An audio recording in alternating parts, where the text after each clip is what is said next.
Welcome to urban legend. जैसे कि आपने टीज़र देख ही लिया होगा, मैं आज बात करने वाला हूँ हीरो एक्सपल्स 204V के बारे में। वीडियो का अंत तक ज़रूर देखिएगा और जानिए कि क्यों मैंने हीरो एक्सपल्स को चूज़ किया अपने पहली बाइक के तौर पे।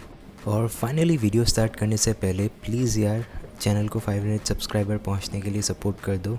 अभी तो 300 में बैठा हूँ, क्या कर रहे हो यार। सब्सक्राइब करो, लाइक करो, क्योंकि और भी एक्सपल्स रिलेटेड कंटेंट आने वाले हैं फ्यूचर में। कितना देती है? अभी पेट्रोल के सेंचुरी मारने के बाद तो ये क्वेश्चन और भी ज़्यादा इम्पॉर्टेंट हो गया है। So I am getting around 37 to 38 kilometres पर लीटर। और अगर आप इसे इज्जत से चलाते हैं तो आपको अराउंड 40 के आसपास भी माइलेज मिल सकता है एज़ रिपोर्टेड बाय अदर्स। मैं आपको ये भी बोल दूं कि 60 to 70 किलोमीटर्स पर आवर के बीच में तो ये बाइक काफ़ी अच्छी माइलेज दे देती है, लेकिन आप जब 100 क्रॉस करते हैं तब इस बाइक की माइलेज काफ़ी ज़्यादा गिर जाती है। तो इसीलिए आउट ऑफ 10 मैं एक्सपल्स को देता हूँ 7.5। अब बात कर लेते हैं बाइक के परफॉर्मेंस के बारे में। आपको पता होगा कि जब ये 4V वर्जन आया था एक्सपल्स का, तब इस बाइक में कुछ चेंजेस की गई थी। फॉर एग्ज़ाम्पल, इसके रेयर स्प्रॉकेट का साइज़ बदला गया था, जो गियरिंग रेशियोज़ थी वो कम्प्लीटली नए से ट्यून किया गया था।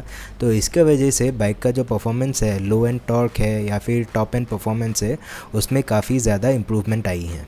दोस्तों, मैं आपको बोल दूं कि ये एक्सपल्स का जो पहले का वेरिएंट था, 2V वेरिएंट था, मैं उसको चला चुका हूँ और उसमें मुझे सबसे बड़ी खामी ये लगी थी कि वो बाइक टॉप एंड में बहुत ज़्यादा स्ट्रगल करती थी। हालांकि वो बाइक मुझे काफ़ी पसंद था, क्योंकि जो उसका हैंडलिंग था या फिर लाइट वेट नेचर था वो काफ़ी ऑफ रोडिंग के लिए सही था, लेकिन टॉप एंड परफॉर्मेंस बहुत स्लगिश था। ऐसा लगता था कि उसे 80 किलोमीटर पर आवर ऊपर जाने में ही बहुत तकलीफ़ होती थी। लेकिन अभी 4V वेरिएंट आने के बाद ये जो मॉडिफिकेशंस अपग्रेड्स हुए हैं बाइक में, उसके बाद से बहुत सारी चीज़ें आयरन आउट हो चुकी हैं और ये बाइक अभी आराम से 80-90 पे क्रूज़ कर सकती है। You can not expect this bike to perform like a KTM, right? But after riding it close to 5,000 kilometers, I am pretty happy with it, the way it performs on the city or on the highways. The maximum top speed that I was able to attain was 126 kmph. And if you ask me if this bike is good for day-to-day city use, yes. And if it is good for touring, a solid yes. So overall performance के लिए मैं इस bike को देता हूँ 8 out of 10। हालांकि ये point city use के लिए इतना इम्पॉर्टेंट नहीं है, लेकिन अगर आप इस बाइक को टूरिंग पर्पस के लिए देख रहे हो तो कंफर्ट बहुत इम्पॉर्टेंट है। आपको एक ऐसी बाइक चाहिए जिस पे बैठ के आप आराम से 3 या 4 घंटे चला सकते हो बिना ब्रेक के। और क्योंकि एक्सपल्स एक ऑफ रोड फोकस्ड बाइक है, इसकी जो सीट है वो नैरो है, जिसके वजह से जो कंफर्ट लेवल है इस बाइक की वो थोड़ी कम है। मैंने इस बाइक पे अभी तक 12 आवर्स की एक राइड की है, जो कि ठीक ठाक थी, लेकिन ये कोई बड़ी इशू नहीं है, क्योंकि once you get this bike you will get used to it. आपको आदत हो जाएगी सीट की, और अगर आप चाहते हो तो आप सीट नया भी लगवा सकते हैं या फिर अपने हिसाब से सीट बनवा भी सकते हैं, जो कि ज़्यादा कंफर्टेबल होगी।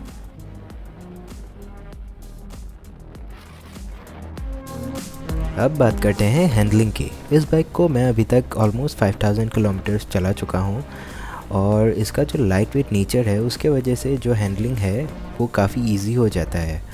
सिटी यूज़ हो, हाईवे टूरिंग या फिर ऑफ रोडिंग, ये बाइक काफ़ी अच्छे से हैंडल हो जाती है।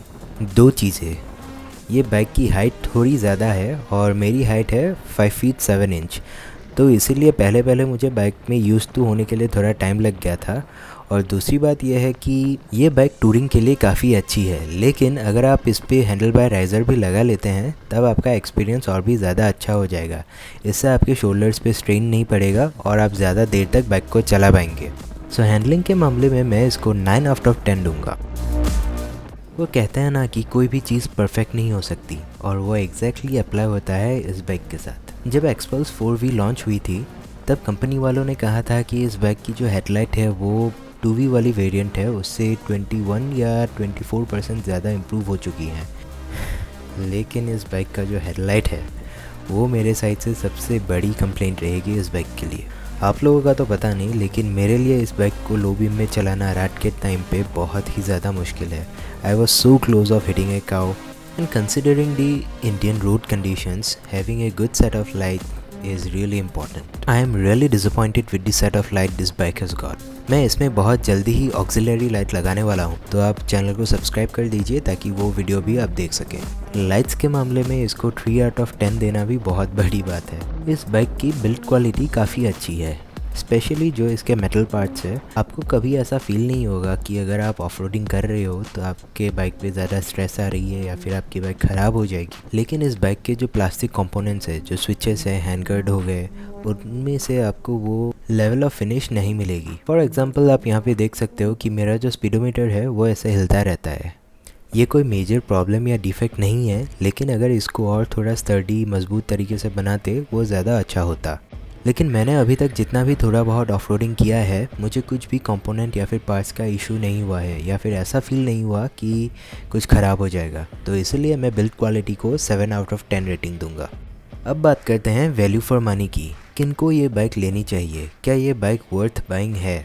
क्या ये आपकी पहली बाइक बन सकती है? तो मैं आपको बोल दूं, हीरो ने जो 4V वर्जन में जो इम्प्रूवमेंट किए हैं बाइक में, उसके बाद ये बाइक 100% वर्थ बाइंग है। ये बाइक उनके लिए है जो नए नए ऑफ-रोडिंग में आए हैं या फिर ऑफ-रोडिंग सीखना चाहते हैं। लंबी ट्रैवल में भी मुझे कुछ तकलीफ़ नहीं हुआ है इस बाइक पे, और ये बाइक इतनी सिंपल है कि आपको हाई कॉस्ट ऑफ मेंटेनेंस या फिर अगर आप ऑफ-रोडिंग करते हुए गिर गए तो आपको उन सब के बारे में ज़्यादा चिंता करने की ज़रूरत नहीं है। मैंने ये वीडियो बनाने से कुछ टाइम पहले एक वीडियो बनाया था, best touring bike in India under 2 lakh. तो अगर आपने वो वीडियो नहीं देखा है तो स्क्रीन पे आपका ये लिंक आ जाएगा। तो मैंने उस दौरान अपने लिए, खुद के लिए कौन सी बाइक सही रहेगी वो मैंने रिसर्च कर ली थी।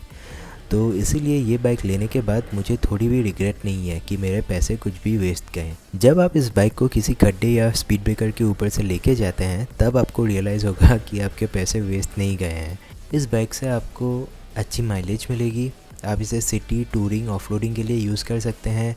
मेंटेनेंस खर्चा नहीं है, सर्विसिंग भी अफोर्डेबल दाम में हो जाते हैं। तो इन सारे फैक्टर्स को माइंड में रख के मैं इस बाइक को 9 आउट ऑफ 10 दूंगा फॉर वैल्यू फॉर मनी। पर दोस्तों, मैंने जो ये अभी रेटिंग्स दिए हैं वो सब्जेक्टिव है मेरे पॉइंट ऑफ व्यू से।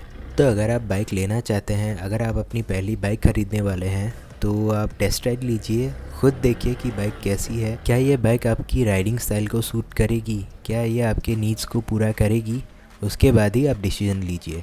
लेकिन ये वीडियो देखने के बाद आपको एक आइडिया मिल गया है कि ओवरऑल बाइक कैसी होगी। तो फ्रेंड्स, अगर आपने यहाँ तक वीडियो देख लिया है तो वीडियो को लाइक करना ना भूलिए, सब्सक्राइब कीजिए, और अगर कोई आपका फ्रेंड बाइक ख़रीदने वाला है तो उसके साथ ये वीडियो ज़रूर शेयर कीजिएगा। अगर आपको लगता है कि मुझसे कुछ डिटेल छूट गया है या फिर आपके पास अगर कुछ क्वेश्चन है तो आप मुझे कमेंट में लिखिए या फिर मुझे इंस्टाग्राम में DM कीजिए, मैं आपके क्वेश्चंस को ज़रूर आंसर करूँगा। मिलते हैं अगली वीडियो में, बने रहिए अर्बन लेजेंड के साथ।